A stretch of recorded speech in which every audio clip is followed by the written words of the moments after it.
it could have become nothing more than a packhorse track, eventually. Does it turn right at Ripley then? Where's it?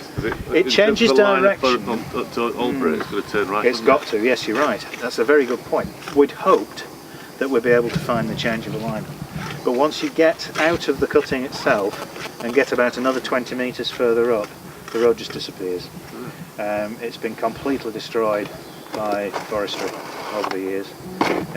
Here, we've got away with it because you couldn't plant with machinery in here.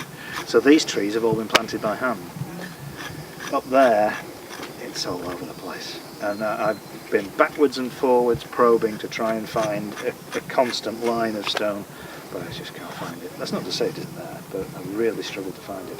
But you are right, at some point up that hill, probably about another 150 metres on, it must have changed direction. No, sadly not. This shows on LiDAR very clearly. That's how it was spotted. This was spotted on LiDAR. But sadly, no. Everybody knows what LiDAR is, as Mike explained that to you. Yeah.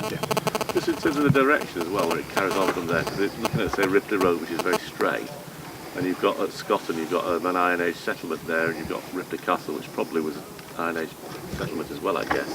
Would those link up? Would the road possibly go along there and then turn up? That's not the thought, no. No? No. The change of direction is, we think, up there. It would then be a single alignment pretty much all the way to Hollybank, just one straight line. Yeah. Just join the dots. Really simple as that. And if you do that, there are a couple of features lie on that road which are intriguing. I know I've walked from Brayton along that bit, trying to get a feel of where the road might be. Yeah, well, it's a bit up there. It's a bit further up from Brayton. It's a bit north from Brayton. Is it? I could show you. Well, I'd have I'll to show you. you. Not today, obviously, but I can point it out on there in a minute. Yeah. There are a couple of features which could represent the road between here and Albury, but there's nothing that's ever been confirmed. So over the last 150 years, lots of people have looked for it.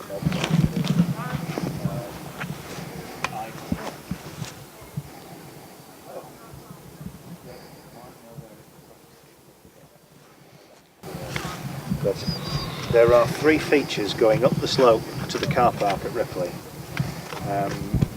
which could all, and probably all, are roads or tracks of some sort. There's one of them in particular which is very interesting. This is on exactly the right alignment from the point that we think it changed, about 150 metres up there, to the line in Albury. This little track coming up from, it's just beyond the car park, it sort of comes up behind the toilet block, is on exactly that line, precisely that line. Could be a coincidence.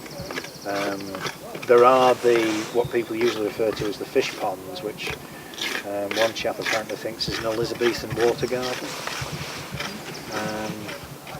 If you have a look when you walk back, as you're going down into the beck, across the beck over the bridge, just look up to your right and you'll see lots of earthworks on the side of the valley, and those are usually interpreted as fish ponds, but if somebody thinks they're actually an Elizabethan water garden.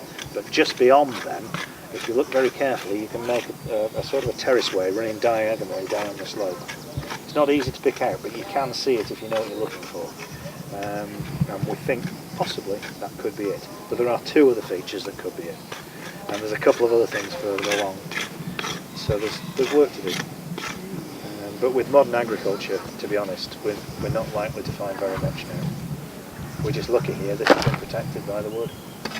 You don't find in a field then, there's a heavily ploughed field and there's more stones. I mean, I know a lot of farmers cart the stones off.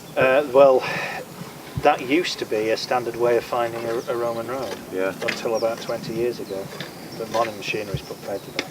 They scatter it too far and wide. They go too fast.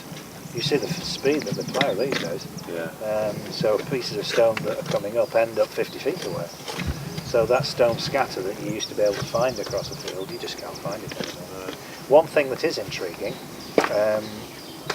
as you go the other side of Ripley, does anybody know where Nid Lane is? No. Well, there is a lane called Nid Lane, and down at the far end of Nid Lane, almost in, I'll show you, everybody won't be able to see it.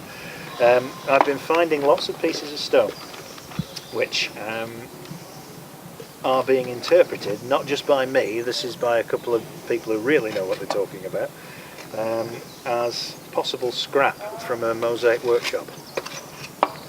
Not pieces of mosaic itself, but the waste product of the manufacture of a mosaic. And if that's the case, that could mean there's a settlement there. And guess what? It's dead on that line I was talking about. Which again is another pointer that there's too many things on this possible line. So we think we know where the road went, even though there's nothing of it left. That's often the case. You get things resulting from the road rather than the road itself.